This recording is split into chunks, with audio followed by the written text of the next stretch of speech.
Nagpakulo na ako ng tubig.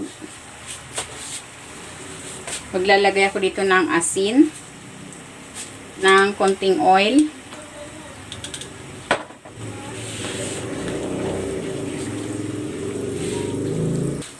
And i-blanch ko muna dito itong kangkong.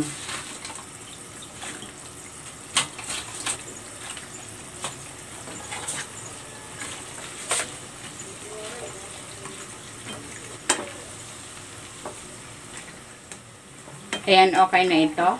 Hahanguin ko na muna ito.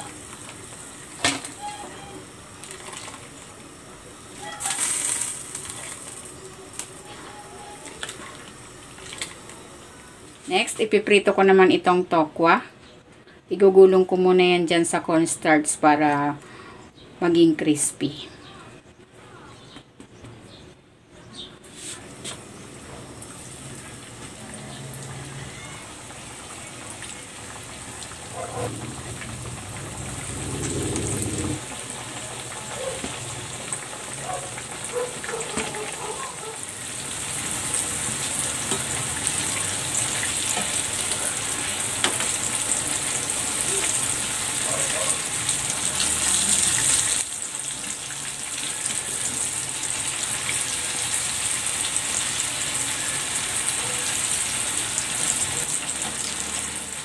Ayan, okay na ito. Hanguin ko.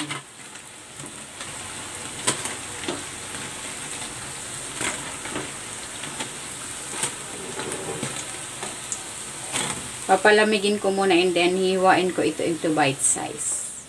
Magigisa na ako ng bawang.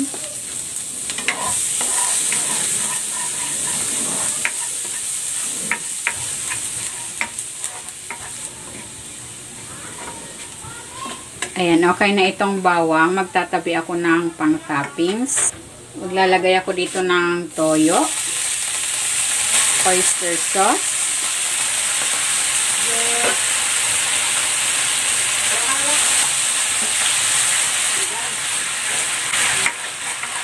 at ng paminta.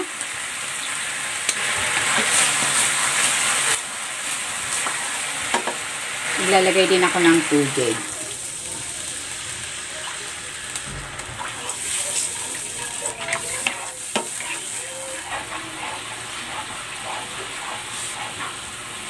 Ayan, para magtiken yung ating sauce, maglalagay ako ng cornstarch na tinunaw sa tubig.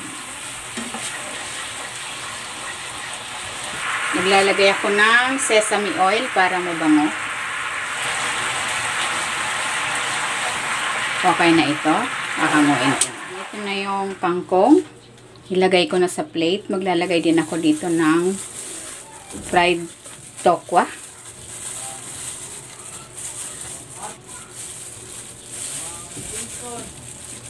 At maglalagay na ako dito ng sauce.